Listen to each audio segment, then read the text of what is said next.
अस्सलाम वालेकुम सर। आज हम डिजिटल इलेक्ट्रॉनिक्स की वी बुक स्टार्ट करने जा रहे हैं, यानी ET 364 की वी बुक स्टार्ट करने जा रहे हैं जिसका नाम इंडस्ट्रियल इलेक्ट्रॉनिक्स है। ये इंडस्ट्रियल इलेक्ट्रॉनिक्स का नाम इसलिए रखा गया है क्योंकि इसके अंदर आप वो तमाम सर्किट्स पढ़ेंगे जिनका इस्तेमाल इंडस्ट्री के अंदर सबसे ज़्यादा होता है, और इसलिए इसका नाम इंडस्ट्रियल इलेक्ट्रॉनिक्स रखा गया। अब तक हमने इलेक्ट्रॉनिक्स के मुख्तलिफ कंपोनेंट्स की बनावट सीखी है, उनकी वर्किंग सीखी है, उनकी बाइसिंग सीखी है कि वो कैसे बने होते हैं, कैसे काम करते हैं, क्या काम करते हैं। अब हम उन्हीं कंपोनेंट्स को यूज़ करके मुख्तलिफ सर्किट्स बनाएंगे जिनका इस्तेमाल इंडस्ट्री में होता है। अब उनमें से सबसे ज़्यादा इस्तेमाल होने वाले कंपोनेंट्स जिनका मतलब इंडस्ट्री में ज़्यादा इस्तेमाल होता है वो पावर डायोड और SCR हैं। इसीलिए इस किताब का पहला चैप्टर भी इन्हीं दोनों टॉपिक्स पर रखा गया है ताकि आपके जहन में एक दफ़ा रीन्यू हो जाएं ये दोनों कंपोनेंट्स, फिर इन्हीं को यूज़ करके आगे मज़ीद सर्किट्स बनाएंगे। दूसरा, तीसरा एंड सो मोर जो भी चैप्टर चलेंगे उनमें इन्हीं कंपोनेंट्स को यूज़ करके मुख्तलिफ सर्किट्स बनाएंगे। तो पहला चैप्टर स्टार्ट कर रहे हैं जो कि पावर डायोड से रिलेटेड है। और पावर डायोड क्या होता है ये हम पढ़ चुके हैं सेकेंड ईयर में हमने जस्ट पढ़ा था डायोड के बारे में कि डायोड एक ऐसा कंपोनेंट होता है जिसके दो टर्मिनल्स एनोड और कैथोड होते हैं और ये बतौर स्विच काम करता है। जब इसको फॉरवर्ड बायस किया जाता है तो ये बतौर क्लोज स्विच काम करता है, और जब इसे रिवर्स बायस किया जाता है तो ये बतौर ओपन स्विच काम करता है। लेकिन यहाँ पर हमारे पास जो जिक्र आ रहा है वो पावर डायोड का आ रहा है। पावर डायोड क्या है? तो पावर रेटिंग के हिसाब से हम डायोड को 3 कैटेगरीज में तकसीम करते हैं। नंबर 1 लो पावर डायोड,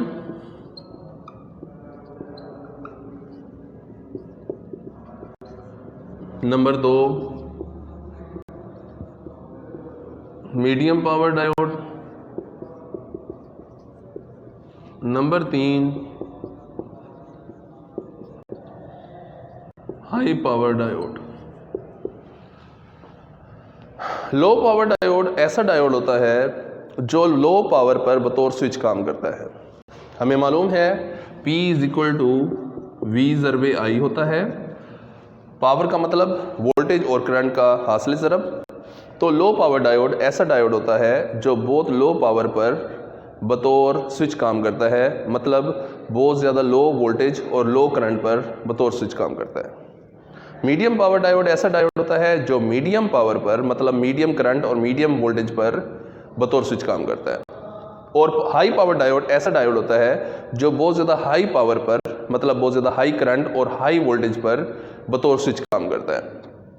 अब बाकी जो दोनों डायोड्स हैं, लो पावर डायोड और मीडियम पावर डायोड, इनको जस्ट डायोड के नाम से पुकारा जाता है।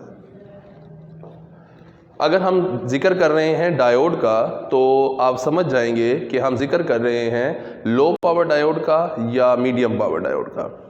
लेकिन हाई पावर डायोड को सिंपली पावर डायोड कह देते हैं। तो जब हम पावर डायोड का जिक्र करेंगे तो इसका मतलब होगा ऐसा डायोड जो बहुत ज़्यादा हाई वोल्टेज और हाई करंट पर बतौर स्विच काम करेगा। तो इसकी तारीफ हम यूँ कर सकते हैं कि ये एक ऐसा कंपोनेंट होता है जो बहुत ज़्यादा हाई करंट और बहुत ज़्यादा हाई वोल्टेज पर बतौर स्विच काम करता है, और जब इसको फॉरवर्ड बायस किया जाता है तो ये बतौर क्लोज स्विच काम करता है, और जब इसे रिवर्स बायस किया जाता है तो ये बतौर ओपन स्विच काम करता है। ओके हो गया। बाकी अगर हम सैम्बल की बात करें तो पावर डायोड के सैम्बल में और सिंपल डायोड के सैम्बल में कोई फ़र्क नहीं होता, बिल्कुल सेम होते हैं दोनों। अच्छा, अब बात करते हैं पावर डायोड की सेफ्टी प्रिकॉशंस के बारे में। मतलब बाकी काम तो सेम है, वो भी हम पढ़ भी लेते हैं कि कैसे बना होता है, कैसे काम करता है।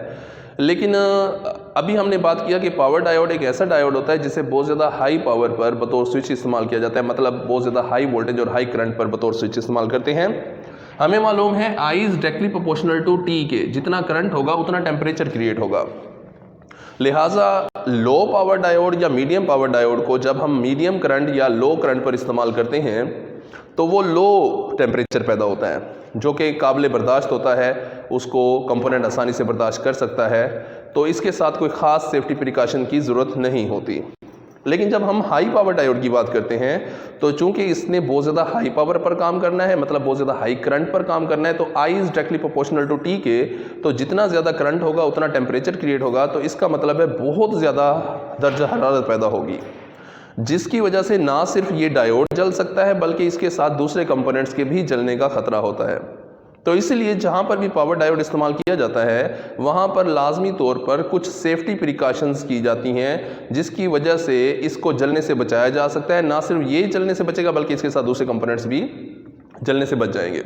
उन सेफ्टी प्रिकॉशन में सबसे पहला तरीका होता है हीट सिंक इस्तेमाल करना, कि सबसे पहले हम उस कंपोनेंट के साथ एक सिल्वर कलर का मटेरियल होता है जिसे हम हीट सिंक कहते हैं, वो जोड़ देते हैं। इसका काम ये होता है कि ये इसकी हरारत को खुद जज़ब कर लेता है और उसे आहिस्ता आहिस्ता रेडिएट करता रहता है, जिसकी वजह से ये कंपोनेंट गर्म नहीं होता और वो जलने से बचा रहता है।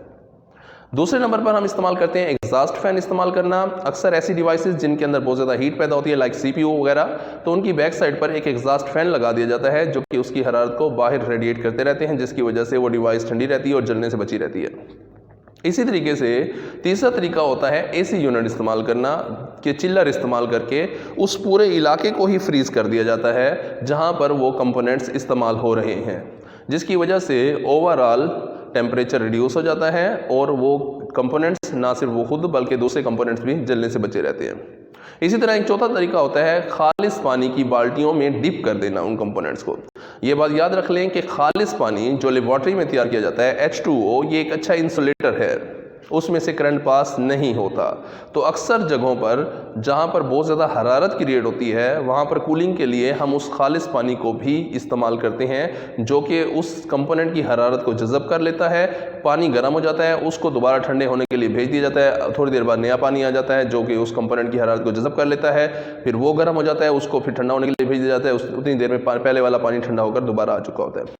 अच्छा स्टूडेंट, इसमें ये बात याद रख लीजिए कि अगर आप ये तजर्बा नेस्ले पानी के साथ कर लें, नेस्ले वालों के वो प्योर वाटर होगा तो उसमें से करंट पास नहीं होगा, तो ऐसा बिल्कुल ना कीजिएगा, क्योंकि उसमें बहुत सारे मिनरल्स होते हैं जो कंडक्टिविटी का बायस बनते हैं, जिसकी वजह से उनमें से करंट पास हो जाता है। खालिस H2O लेबॉर्ट्री में तैयार किया जाता है, उसमें से करंट पास नहीं होता। अदरवाइज़ जो पानी हम पीते हैं, चाहे वो फिल्टर का हो, चाहे वो हम अपने यानी पंप से निकाल रहे हैं, जो भी सोर्स है, तो वो खालिस नहीं होता, उसमें बहुत सारे मिनरल्स ऐड होते हैं जो कंडक्टिविटी का बायस बनते हैं। ठीक हो गया। अच्छा, अब हम सीखने जा रहे हैं कि हमारा जो पावर डायोड है वो बना हुआ कैसे होता है और कैसे काम करता है। बिल्कुल सेम वही सेकेंड ईयर वाला है, आप लोग 263 में बेसिक इलेक्ट्रॉनिक्स में पढ़ चुके हैं। एक दफ़ा दोबारा से आपके जहन में रिन्यू होने जा रहा है। तो इसे बनाने के लिए सबसे पहले हमारे पास एक एन टाइप मटेरियल और एक पी टाइप मटेरियल होना चाहिए।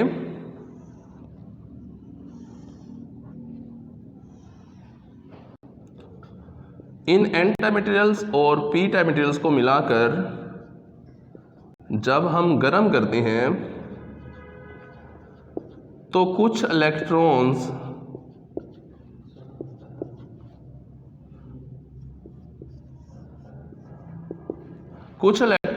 एन साइड से पी साइड पर आ जाते हैं। पी साइड पर आने की वजह से जहां पर इलेक्ट्रॉन आए वहां पर नेगेटिव चार्ज और जहां से निकला वहां पर एक होल क्रिएट हो जाता है। ये इलेक्ट्रॉन एनर्जी हासिल करके पी साइड पर आया, यहाँ पर नेगेटिव चार्ज और यहाँ पर होल, ये सिलसिला चलता रहेगा और इस तरह पी साइड पर इलेक्ट्रॉनों की एक दीवार और एन साइड पर होलों की एक दीवार बन जाती है। यही चीज़ हमारे पास इस शक्ल में आ गई।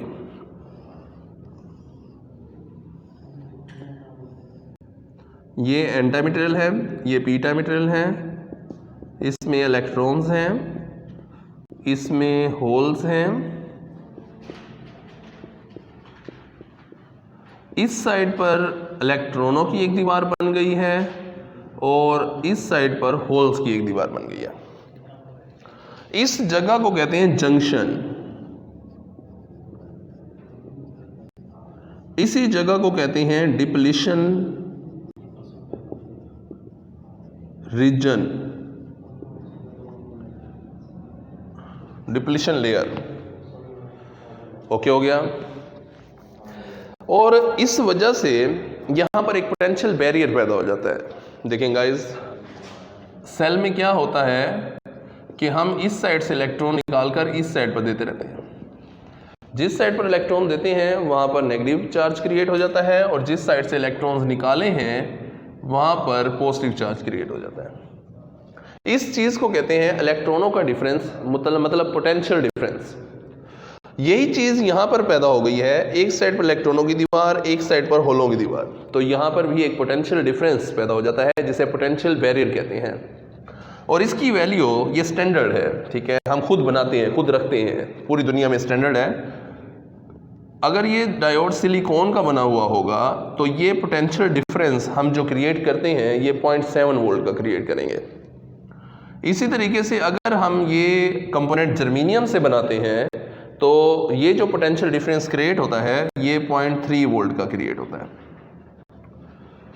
ये बात एमसीक्यूज में अक्सर आ जाती है, वो अक्सर मिक्स करने के लिए, मतलब कंफ्यूज करने के लिए मिक्स कर देता है कि सिलिकॉन का पोटेंशियल बैरियर कितना होता है या जर्मेनियम का पोटेंशियल बैरियर कितना होता है, तो ये आपको याद होना चाहिए।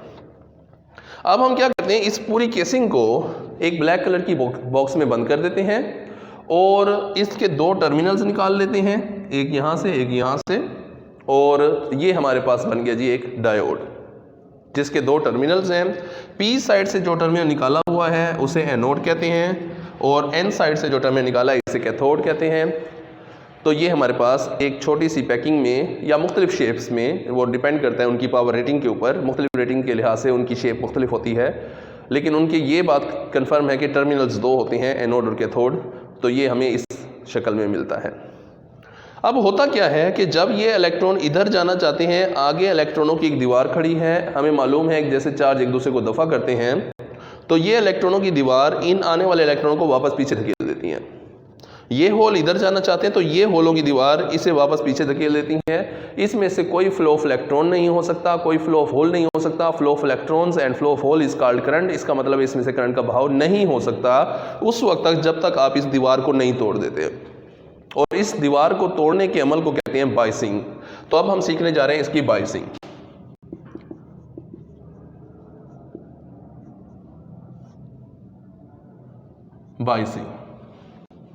बाइसिंग से मुराद वो अमल जिसमें हम किसी भी कंपोनेंट को काम करने के काबिल बनाते हैं। ऐसा अमल जिसमें हम किसी कंपोनेंट को काम करने के काबिल बना देते हैं वो बाइसिंग कहलाती है। अदरवाइज अगर इनको बाइसिंग प्रोवाइड ना की जाए तो ये कंपोनेंट जस्ट लाइक अ कंकर स्टोन्स, ये इनके अलावा कुछ नहीं है, मतलब पत्थरों के अलावा छोटे छोटे और कुछ नहीं है। और जब हम इनको बाइसिंग प्रोवाइड करते हैं तो हम एक तरह से कह सकते हैं हमने इनमें रूह फूंक दी और ये एक्टिव हो जाते हैं और काम करने के काबिल हो जाते हैं। तो इस अमल को कहते हैं बाइसिंग। बाइसिंग को बेसिकली हम दो कैटेगरीज में तकसीम करते हैं। नंबर एक फॉरवर्ड बाइसिंग, नंबर दो रिवर्स बाइसिंग। फॉरवर्ड बाइसिंग और रिवर्स बाइसिंग। सबसे पहले पढ़ने जा रहे हैं फॉरवर्ड बाइसिंग।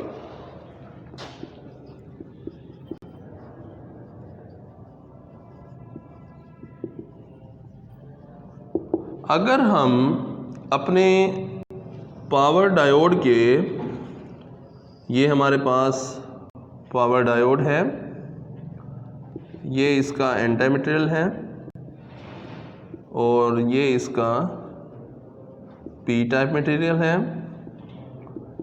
इस साइड पर इलेक्ट्रॉनों की दीवार और इस साइड पर होल्स की दीवार है। अगर हम अपने पावर डायोड के एन टाइप मटेरियल को बैटरी के नेगेटिव टर्मिनल के साथ और पी टाइप मटेरियल को बैटरी के पॉजिटिव टर्मिनल के साथ जोड़ दें तो इस अमल को डायोड की फॉरवर्ड बाइसिंग कहते हैं। अगर हम अपने पावर डायोड के कैथोड मतलब नेगेटिव टर्मिनल्स को बैटरी के नेगेटिव टर्मिनल के साथ और एनोड यानी पी टाइप मटेरियल को बैटरी के पॉजिटिव टर्मिनल के साथ जोड़ दें, सेम पोलैरिटीज, पॉजिटिव को पॉजिटिव और नेगेटिव को नेगेटिव के साथ, तो इस अमल को डायोड की फॉरवर्ड बाइसिंग कहते हैं। फॉरवर्ड बाइसिंग की सूरत में क्या होगा, हमें मालूम है कि जैसे चार्ज एक दूसरे को दफा करते हैं तो बैटरी का नेगेटिव चार्ज इसमें मौजूद इलेक्ट्रॉनों को आगे की तरफ दफा करते हैं और बैटरी का पॉजिटिव टर्मिनल इसमें मौजूद होल्स को आगे की तरफ दफा करेगा। अगर हम बैटरी का पोटेंशियल डिफरेंस 0.1 वोल्ट इस्तेमाल कर रहे हैं, जबकि डायोड जो हम इस्तेमाल कर रहे हैं वो जर्मेनियम का है जिसका पोटेंशियल बैरियर 0.3 वोल्ट है। दूसरे लफ्ज़ों में यूं कहा जा सकता है कि इस साइड पर 3 इलेक्ट्रॉन खड़े हैं, इस साइड पर 3 होल खड़े हैं, जबकि ये बैटरी का नेगेटिव टर्मिनल इधर से एक इलेक्ट्रॉन को दफ़ा करता है और ये पॉजिटिव टर्मिनल इधर से एक होल को दफ़ा करता है। जब ये एक इलेक्ट्रॉन इधर जाना चाहता है, आगे 3 पहलवान खड़े हैं, वो इनको वापस पीछे भेज देते हैं। और इसी तरह जब एक होल आगे जाना चाहता है, आगे 3 होल खड़े हैं, वो इनको वापस पीछे भेज देते हैं। तो अब तक इसमें से कोई फ्लो ऑफ इलेक्ट्रॉन नहीं हुआ, कोई फ्लो ऑफ होल नहीं हुआ। Flow of electron and flow of hole is called current, इसका मतलब इसमें से करंट का बहाव नहीं हुआ। अगर मैं पोटेंशियल डिफरेंस बढ़ा देता हूँ, बैटरी का 0.2 कर देता हूँ, तो ये इधर से 2 इलेक्ट्रॉनों को भेजेगा, लेकिन वो 2 इलेक्ट्रॉन 3 इलेक्ट्रॉनों को नहीं गिरा सकते। ये इधर से 2 होलों को भेजेगा, वो 2 होल 3 होलों को नहीं गिरा सकते। अभी तक भी इसमें से करंट का फ्लो नहीं हुआ। जैसे ही मैं इसका पोटेंशियल डिफरेंस 0.3 वोल्ट करता हूँ, अब ये 3 इलेक्ट्रॉनों को दफ़ा करेगा। वो 3 इलेक्ट्रॉन 3 इलेक्ट्रॉनों से लड़ रहे हैं और ये 3 होल 3 होलों से लड़ रहे हैं। अभी भी आगे चलने के लिए कोई इलेक्ट्रॉन्स या होल्स मौजूद नहीं है। जैसे पोटेंशियल डिफरेंस 0.4 करता हूँ, तो अब इधर से 4 इलेक्ट्रॉन आ रहे हैं। 4 इलेक्ट्रॉनों में से 3 इलेक्ट्रॉन 3 इलेक्ट्रॉनों से लड़ रहे हैं, चौथा इलेक्ट्रॉन आगे भाग गया। इधर से 4 होल आ रहे हैं, 4 होलों में से 3 होल 3 होलों से लड़ रहे हैं, चौथा होल आगे भाग गया। अब इसमें से फ्लो ऑफ इलेक्ट्रॉन भी शुरू एंड फ्लो ऑफ होल भी शुरू। Flow of electrons and flow of hole is called current. इसका मतलब इसमें से करंट का बहाव शुरू हो गया और हमारा डायोड बतौर क्लोज स्विच काम कर रहा है। तो हमने शुरू में तारीफ भी यही कही थी कि ये एक ऐसा कंपोनेंट होता है जो फॉरवर्ड बायसिंग की सूरत में बतौर क्लोज स्विच काम करता है, लेकिन उस वक्त जब इसके बाहर का पोटेंशियल डिफरेंस इसके अंदर के पोटेंशियल बैरियर से ज़्यादा हो जाएगा। इसको कहते हैं फॉरवर्ड ब्रेक ओवर वोल्टेज। तो सिलिकॉन की सूरत में हमारे forward break over voltage 0.7 volt होंगे और जर्मेनियम की सूरत में 0.3 वोल्ट होंगे। अगर हम इसको बैरूनी सोर्स से इनसे ज़्यादा वोल्टेज देंगे तभी करंट चलेगा, अदरवाइज नहीं चलेगा। ओके हो गया। अब चलते हैं रिवर्स बायसिंग की तरफ। बायसिंग की दूसरी किस्म रिवर्स बायसिंग। रिवर्स बायसिंग में हमारे पास जो पावर डायोड है, हम फर्ज करते हैं ये पावर डायोड है।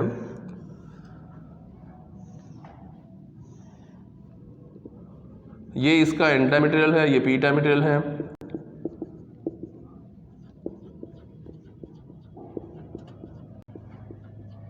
इधर इलेक्ट्रॉनों की दीवार है। अगर हम इस डायोड के एन टाइप मटेरियल को बैटरी के पॉजिटिव टर्मिनल के साथ और पी टाइप मटेरियल को बैटरी के नेगेटिव टर्मिनल के साथ जोड़ दें, तो इस अमल को डायोड की रिवर्स बायसिंग कहते हैं। रिवर्स बायसिंग क्या होती है कि अगर हम डायोड के एन टाइप मटेरियल को बैटरी के पॉजिटिव टर्मिनल के साथ, पी टाइप मटेरियल को बैटरी के नेगेटिव टर्मिनल के साथ जोड़ दें, यानी उलट पोलैरिटी में पॉजिटिव को नेगेटिव के साथ और नेगेटिव को पॉजिटिव के साथ, तो इस अमल को डायोड की रिवर्स बायसिंग कहते हैं। रिवर्स बायसिंग की सूरत में क्या होगा कि 2 मुख्तलिफ चार्ज एक दूसरे को कशिश करते हैं। बैटरी का positive charge N type material में मौजूद इलेक्ट्रॉन्स को अपनी तरफ कशिश करेगा। इसी तरह बैटरी का negative charge P type material में मौजूद होल्स को अपनी तरफ खींचेगा और यही चीज़ हमारे पास इस शक्ल में बन जाएगी। सारे इलेक्ट्रॉन्स इधर इकट्ठे हो गए due to this positive charge, सारे होल्स इधर इकट्ठे हो गए due to this negative charge. अब हमें मालूम है कोई भी चीज़ खालिस नहीं होती सिवाय अल्लाह ताला की ज़ात के। तो ये जो एन टाइप मटेरियल्स और पी टाइप मटेरियल्स हमने लिए थे, ये भी परफेक्ट नहीं होते, बल्कि इनके अंदर कुछ ना कुछ खामियां होती हैं माइनॉरिटी कैरियर्स की सूरत में। मतलब अगर एन टाइप मटेरियल है तो इसमें मेजॉरिटी कैरियर्स तो इलेक्ट्रॉन्स होंगे, लेकिन इसमें कुछ ना कुछ माइनॉरिटी कैरियर्स भी पाए जाते हैं जो कि होल्स की शक्ल में होते हैं। इसी तरीके से पी टाइप मटेरियल में भी कुछ ना कुछ माइनॉरिटी कैरियर्स इलेक्ट्रॉन्स की सूरत में मौजूद होते हैं। हमें मालूम है कि जैसे चार्ज एक दूसरे को दफा करते हैं तो बैटरी का पॉजिटिव टर्मिनल इसमें मौजूद माइनॉरिटी कैरियर्स को आगे की तरफ दफा करेगा, यानी होल्स को। अब वो होल्स यहाँ पर इकट्ठे होने शुरू हो गए और ये बैटरी का नेगेटिव टर्मिनल इसमें मौजूद इलेक्ट्रॉनों को आगे की तरफ दफा करेगा, यानी इलेक्ट्रॉन्स को।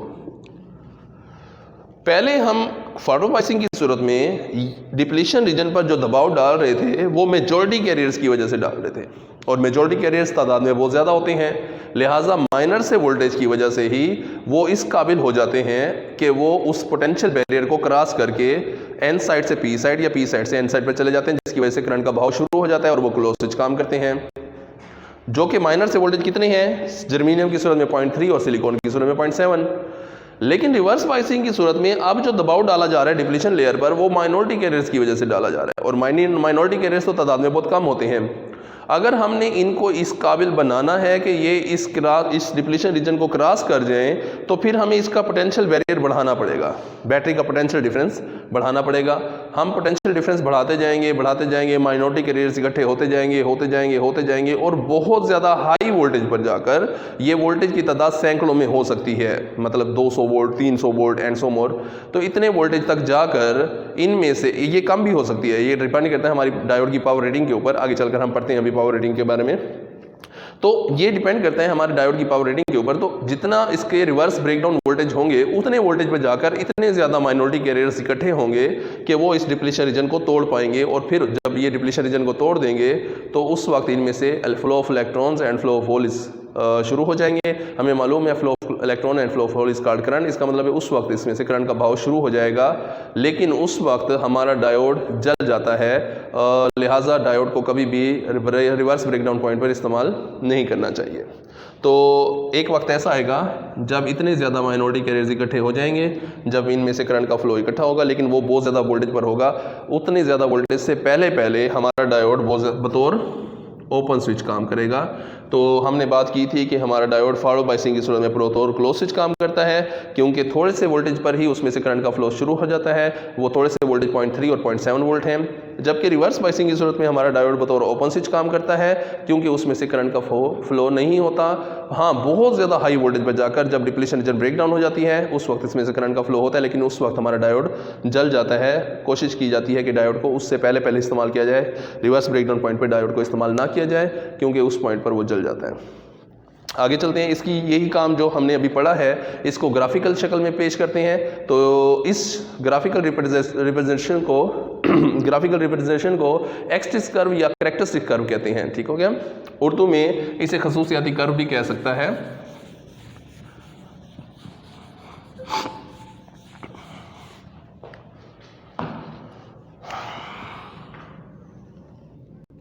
इसे बनाने के लिए हमारे पास एक ग्राफ होता है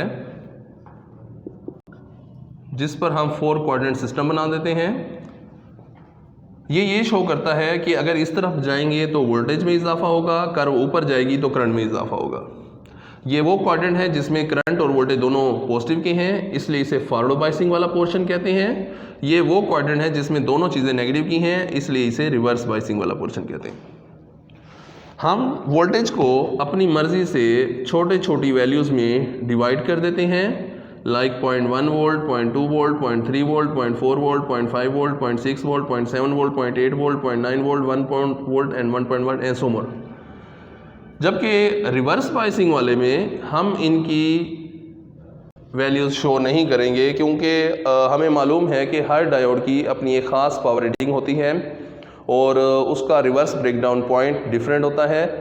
यहाँ पर हम किसी एक ख़ास डायोड को रिप्रेजेंट नहीं कर रहे, हम ओवरऑल बात कर रहे हैं। और जब हम ओवरऑल बात करते हैं सिलिकॉन या जर्मीनियम की सूरत में फॉरवर्ड ब्रेक ओवर वोल्टेज तो फिक्स होते हैं जो कि 0.3 वोल्ट और 0.7 वोल्ट हैं, लेकिन रिवर्स ब्रेकडाउन वोल्टेज इसके फिक्स नहीं होते, वो हर एक के डिफरेंट होते हैं। लिहाजा मैं यहाँ पर नंबर्स नहीं लिख रहा, वो कुछ भी हो सकते हैं। ठीक हो गया। तो जब हम इसकी फॉरवर्ड एक्सिस कर्व बनाते हैं तो हम ये देखते हैं कि जब हमने इसे 0.1 वोल्ट दिया था तो कर्व आगे की तरफ गई है लेकिन ऊपर नहीं उठी, इसका मतलब वोल्टेज में इजाफा हुआ है, करंट नहीं चला। जब मैंने इसके वोल्टेज 0.2 वोल्ट कर दिए तो कर्व आगे की तरफ गई है, मतलब वोल्टेज में इजाफा हुआ है, कर्व ऊपर नहीं उठी, मतलब करंट नहीं चल रहा। 0.3 वोल्ट पर जाकर भी करंट नहीं चला। 0.3 से जैसे ही आगे चलते हैं करंट चलना शुरू हो जाता है। किस सूरत में? जर्मीनियम की सूरत में। यही काम अगर हम सिलिकॉन की सूरत में करते तो 0.7 वोल्ट पर भी करंट नहीं चलता, 0.2 पर नहीं, 0.3 पर नहीं, 0.4 पर नहीं, 0.5 पर नहीं, 0.6 पर नहीं, 0.7 पर नहीं। 0.7 से जैसे ही आगे चलते हैं करंट शुरू हो जाता है, किस सूरत में? सिलिकॉन की सूरत में। तो यहाँ पर हमने अभी जो कुछ सारा कुछ बयान किया है वो हमने यहाँ पर एक ग्राफ की सूरत में पेश कर दिया। ड्राइंग में एक टर्म इस्तेमाल होती है कि सैकड़ों लफ्ज़ों से बेहतर एक लाइन होती है, वो इसीलिए कहा गया है कि जो कुछ हम थ्योरी में बयान करेंगे वो एक पूरा पैराग्राफ बन जाएगा, उसको एक लाइन के ज़रिए हमने रिप्रेजेंट कर दिया कि जर्मीनियम की सूरत में हमारा करंट 0.3 वोल्ट से आगे चलता है और सिलिकॉन की सूरत में 0.7 वोल्ट से आगे चलता है। जबकि रिवर्स बाइसिंग की सूरत में हम अगर वोल्टेज बढ़ाते जा रहे हैं, अब ये कर्व इधर जा रही है, इसका मतलब वोल्टेज में इजाफा हो रहा है, कर्व नीचे नहीं जा रही, इसका मतलब करंट में इजाफा नहीं हो रहा। लेकिन एक वक्त ऐसा आता है जब इसका रिवर्स ब्रेकडाउन हो जाता है, इस पॉइंट पर इसमें से बहुत ज़्यादा करंट चलता है और इस पॉइंट पर डायोड जल जाता है। इस पॉइंट पर डायोड को कभी भी इस्तेमाल नहीं करना चाहिए।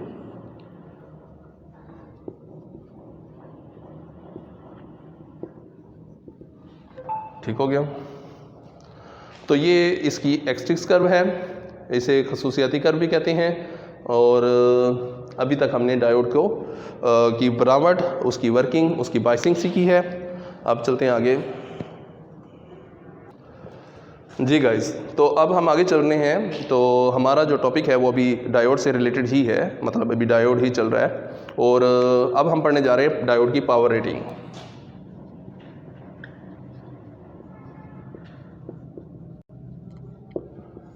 पावर रेटिंग में वैसे तो बहुत सारी चीज़ें शामिल होती हैं, मतलब ये डायोड जो हम इस्तेमाल करने जा रहे हैं किस मटेरियल से बना है, किस टेक्नोलॉजी से बना है, कितने वोल्टेज बर्दाश्त कर सकता है, कितना करंट बर्दाश्त कर सकता है, कितने टेम्परेचर बर्दाश्त कर सकता है एंड सो मोर।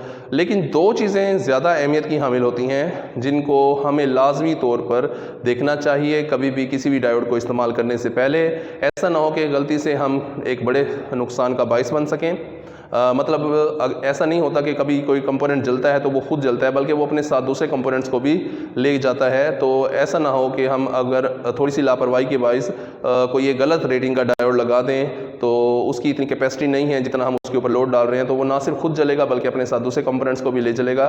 तो इसके लिए लाजमी तौर पर हमें ये दो चीज़ों का इल्म होना लाजमी है। और वो दो चीज़ें कौन सी होती हैं? उनमें सबसे पहली चीज़ होती है forward current rating, maximum forward current rating.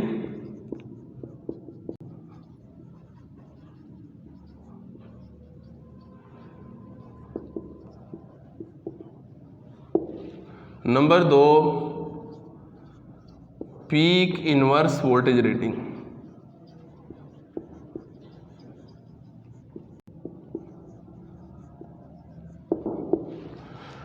Maximum forward current rating जैसा कि नाम से जाहिर हो रहा है, ये वो ज़्यादा से ज़्यादा करंट की मिकदार जो फॉरवर्ड बाइसिंग की सूरत में एक डायोड जले बगैर बर्दाश्त कर सकता है उसे मैक्सिमम फॉरवर्ड करंट रेटिंग कहते हैं।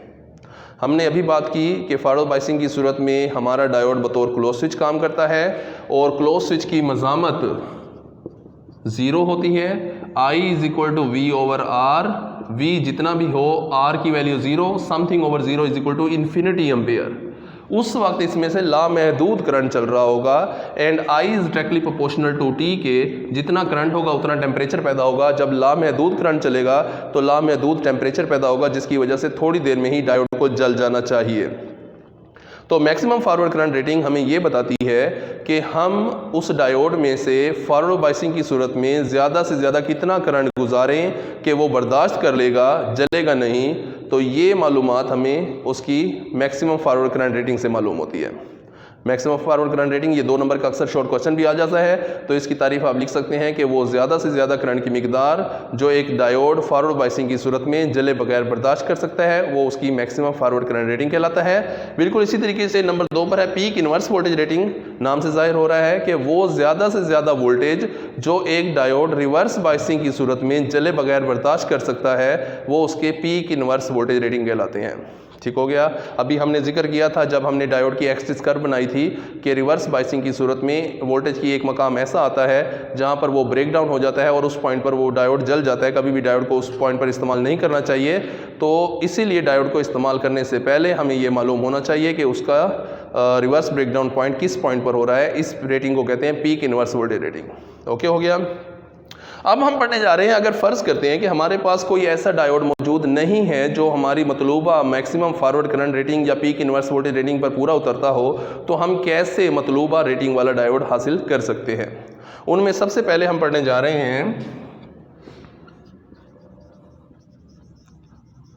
Parallel operation of power diode.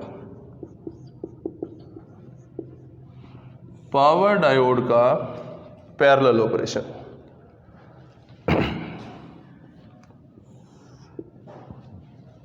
तो गाइज मैं सपोज करता हूं कि हम एक इंडस्ट्री में काम कर रहे हैं और वो इंडस्ट्री आउट ऑफ सिटी है। मोस्टली इंडस्ट्रीज़ वगैरह बनाई भी जाती हैं तो वो आउट ऑफ सिटीज़ बनाई जाती हैं, उसमें बहुत सारे फैक्टर्स असरअंदाज होते हैं। मसलन हमें एक बहुत बड़ा एरिया चाहिए होता है, तो जो सिटी एरिया के अंदर वो बड़ा महंगा पड़ता है, तो अक्सर इंडस्ट्रियलिस्ट जो है वो आउट ऑफ सिटी ही बनाते हैं। इसकी एक वजह ये भी होती है कि कुछ साइड इफ़ेक्ट्स होते हैं आबादी पर हर इंडस्ट्री के, जिसकी वजह से वो आबादी के अंदर इंडस्ट्री को लगाने की इजाज़त भी नहीं दी जाती। तो इस वजह से भी अक्सर इंडस्ट्रीज़ आउट ऑफ सिटी लगाई जाती हैं। तो जो भी इंडस्ट्री होती है वो अपने पास एक स्टोर रूम रखती है जिसके अंदर मुख्तलिफ़ किस्म के कंपोनेंट्स स्पेयर तादाद में मौजूद होते हैं। ऐसा नहीं होता कि कोई कंपोनेंट ख़राब हुआ और फिर हम मार्केट जाएंगे, फ़ौरन से पहले वो ले आएंगे और फिर उसकी जगह उसे बदल देंगे तो काम चलता रहेगा। इतनी देर में हमारी फैक्ट्री यानी बंद रहेगी और हमारी प्रोडक्शन रुकी रहेगी और बहुत ज़्यादा लॉस हो जाएगा। तो इसीलिए हर इंडस्ट्री अपना एक स्टोर रूम रखते हैं जिसके अंदर मुख्तलिफ़ किस्म के कंपोनेंट्स स्पेयर पड़े होते हैं। अगर कोई कंपोनेंट ख़राब भी हो जाए तो हम वहाँ से उठाकर उसे रिप्लेस कर देते हैं, हमारा काम चलता रहता है एंड सो मोर। अब फ़र्ज़ करते हैं कि हम एक फैक्ट्री में काम कर रहे हैं, वहाँ पर एक डायोड लगा हुआ है जो कि फॉरवर्ड बायसिंग की सूरत में लगा हुआ है।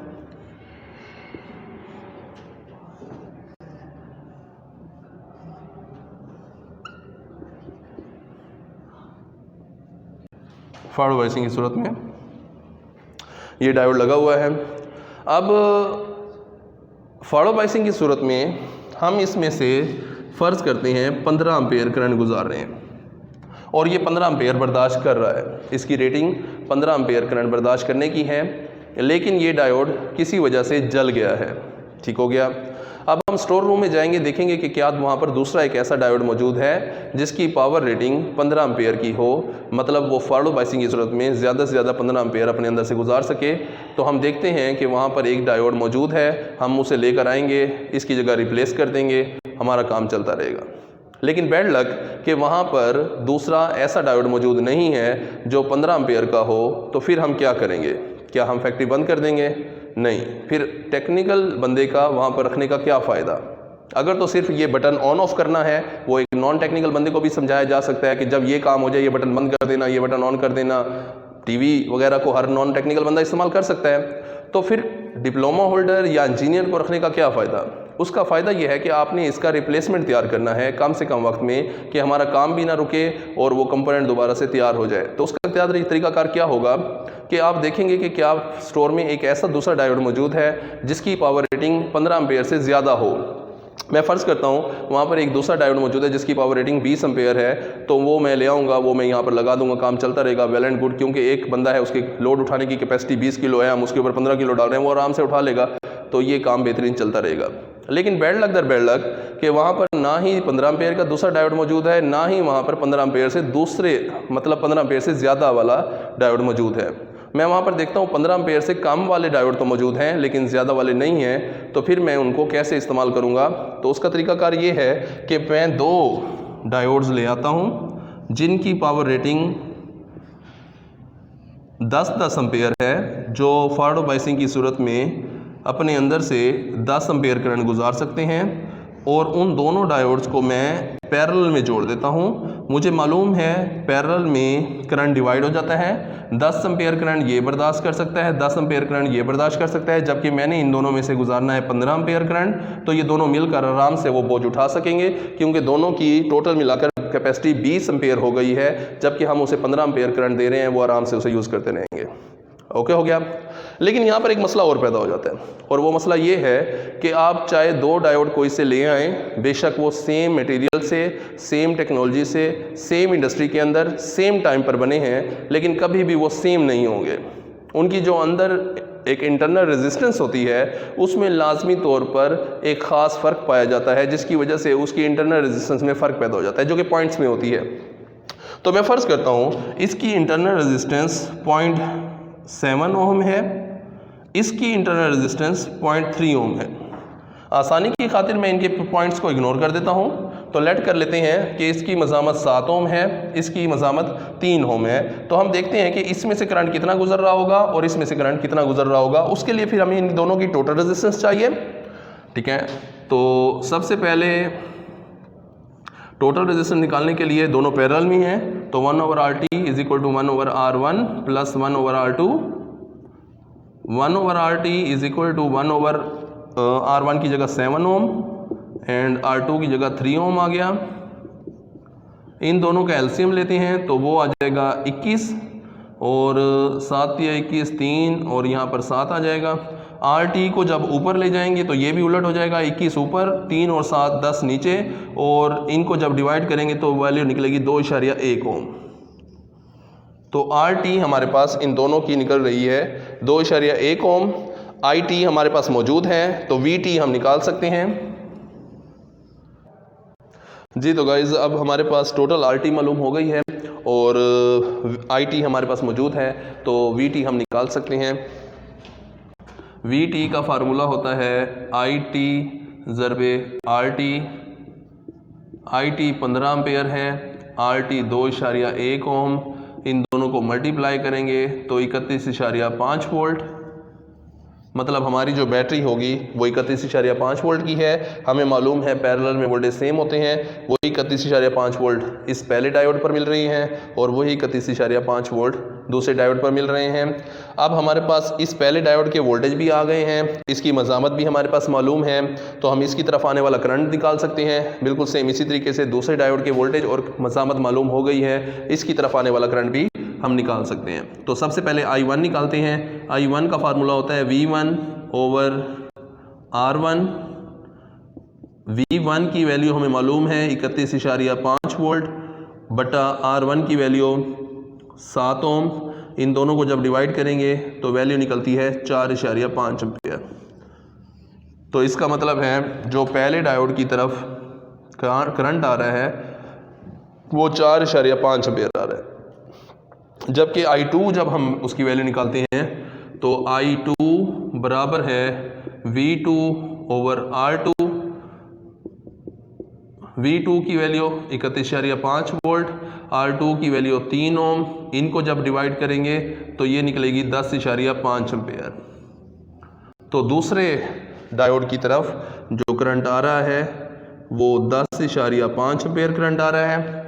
तो गाइज़ अगर आप गौर से देखें तो हमारा जो पहला डायोड है ये काम कर रहा है लाइक का पख आप समझते होंगे, नहीं समझते तो मैं बता देता हूँ आपको। पख कहते हैं उस छोटे गधे को जो एक बड़े गधे के साथ साथ चल रहा होता है, और इसका दो मकासद होते हैं। एक मकसद तो वो छोटा गधा भी चलना सीख रहा होता है, लोड उठाना सीख रहा होता है कि कल को मैंने भी इस बड़े गधे की तरह काम करना है, और दूसरा वो बड़े गधे की हिम्मत बंधा रहा होता है कि बड़ा गधा ये समझता है कि शायद ये भी मेरे साथ लोड उठा रहा है, हालांकि सारा लोड वो खुद ही उठा रहा होता है, वो तो साथ साथ चल रहा होता है। बिल्कुल इसी तरीके से ये भी डायोड एक पख के तौर पर काम कर रहा है, साथ साथ चल रहा है, जबकि पूरा लोड उठा ये दूसरा डायोड रहा है, और इस वजह से इसके ऊपर जो लोड है वो इसकी अपनी कैपेसिटी से भी ज़्यादा बढ़ गया है, क्योंकि इसकी अपनी कैपेसिटी थी 10 एम्पेयर और जबकि इसके ऊपर करंट आ रहा है 10.5 एम्पेयर, जिसकी वजह से ये डायोड भी हमारा जल जाएगा। अगर हम इस डायोड को जलने से बचाना चाहते हैं तो इसके लिए ज़रूरी है कि दोनों की तरफ करंट बराबर आना चाहिए। दोनों की तरफ करंट बराबर करना चाहते हैं तो उसके लिए ये ज़रूरी है कि दोनों की मज़ामत बराबर होना चाहिए। अगर दोनों की मज़ामतें बराबर करना चाहते हैं तो फिर हर एक डायोड के सीरीज़ में एक एक मज़ामत लगा देंगे एक्स्ट्रा, जिसकी वजह से उनकी दोनों की मज़ामतें बराबर हो जाएंगी और उनके साथ उनकी तरफ करंट भी बराबर आएगा। देखते हैं कैसे। तो ये मेरे पास एक डायोड है जिसकी इंटरनल रेजिस्टेंस 0.7 ओम थी, तो मैं इसके साथ एक सीरीज़ में और मज़ामत जोड़ देता हूँ जिसकी मज़ामत 0.3 ओम है। एक और डायोड मेरे पास था जिसकी मज़ामत इंटरनल रेजिस्टेंस 0.3 ओम थी, और इसके सीरीज़ में भी मैं एक मज़ामत जोड़ देता हूँ जिसकी वैल्यू 0.7 ओम होगी। अब अगर आप इन दोनों की टोटल रेजिस्टेंस निकालेंगे तो इसकी टोटल रेजिस्टेंस और इसकी टोटल रेजिस्टेंस बराबर निकलेगी, जिसकी वजह से इनकी तरफ करंट बराबर आएगा। अगर हम 15 एम्पेयर करंट गुजार रहे हैं तो इसकी तरफ भी 7.5 एम्पेयर आएगा और इसकी तरफ भी 7.5 एम्पेयर आएगा। जबकि इस डायोड की लोड उठाने की कैपेसिटी 10 एम्पेयर है, इस डायोड की भी कैपेसिटी 10 एम्पेयर की है और इनकी तरफ करंट आ रहा है 7.5 एम्पेयर का, जिसकी वजह से ये दोनों जलने से बचे रहेंगे और हमारा काम बिल्कुल बेहतरीन अंदाज में चलता रहेगा। तो इस तरीके से हम दो कम पावर रेटिंग वाले डायोड्स को पैरेलल में जोड़कर अपनी मतलूबा मैक्सिमम फॉरवर्ड करंट रेटिंग हासिल कर सकते हैं। तो मतलूबा मैक्सिमम फॉरवर्ड करंट रेटिंग हासिल करने के लिए दो या दो से ज़्यादा कम रेटिंग वाले डायोड्स को पैरेलल में जोड़ा जाता है। अब हम चल रहे हैं दूसरी रेटिंग की तरफ, पीक इनवर्स वोल्टेज रेटिंग की तरफ।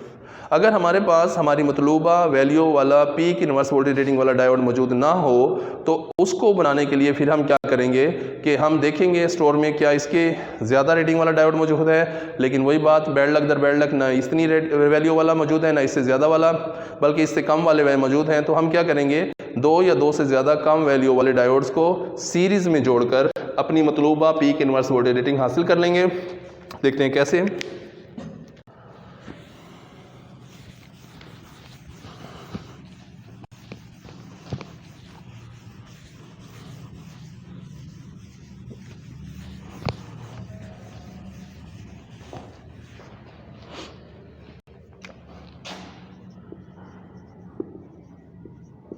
सीरीज ऑपरेशन ऑफ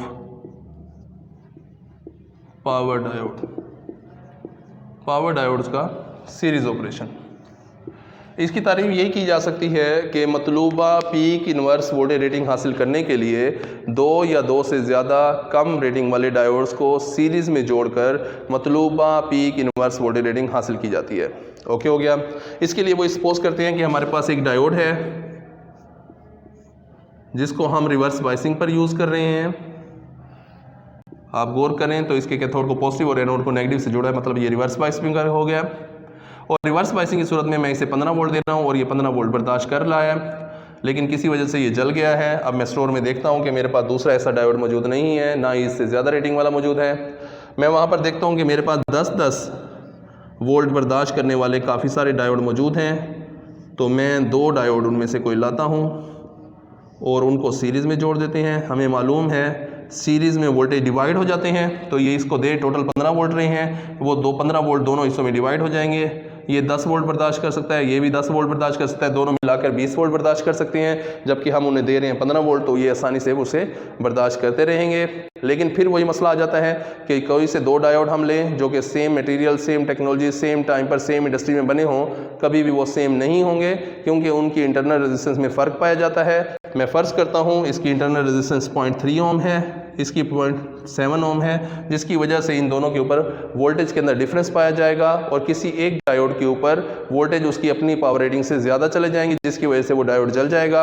अगर हम उसको जलने से बचाना चाहते हैं तो उसके लिए ज़रूरी है कि दोनों पर वोल्टेज ड्रॉप बराबर हो, और वोल्टेज ड्रॉप बराबर कराने के लिए ज़रूरी है कि दोनों की रेजिस्टेंस बराबर होनी चाहिए।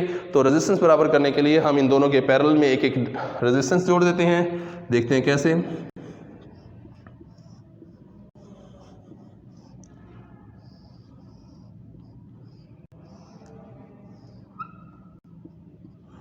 इस एक मज़ामत में इसके पैरेलल में जोड़ दूंगा। इसकी इंटरनल रेजिस्टेंस 0.3 ओम थी, तो इसके पैरेलल में 0.7 ओम। इसकी इंटरनल रेजिस्टेंस 0.7 ओम थी, तो इसके पैरेलल में एक मज़ामत जोड़ देते हैं जिसकी वैल्यू 0.3 ओम होगी। अगर इन दोनों की रेजिस्टेंस और इन दोनों की रेजिस्टेंस निकाली जाए तो वो दोनों बराबर होंगी। और अगर मैं इनको रिवर्स बाइसिंग पर 15 वोल्ट दे रहा हूँ तो हम देखेंगे कि 7.5 वोल्ट इस पर ड्रॉप हो रहे होंगे और 7.5 वोल्ट इस पर ड्रॉप हो रहे होंगे, जिसकी वजह से दोनों बराबर लोड उठाएंगे। जबकि इनकी कैपेसिटी 10-10 वोल्ट बर्दाश्त करने की है, तो आसानी से ये उन्हें बर्दाश्त करते रहेंगे और हमारा वो टारगेट चेज हो जाएगा कौन सा, पीक इनवर्स वोल्टेज रेटिंग पूरी करने का। तो अगर हम मतलूबा पीक इनवर्स वोल्टेज रेटिंग हासिल करना चाहते हैं तो दो या दो से ज़्यादा कम रेटिंग वाले डायोड्स को सीरीज़ में जोड़कर हम अपना टारगेट चेज कर सकते हैं। शुक्रिया, बेस्ट ऑफ लक।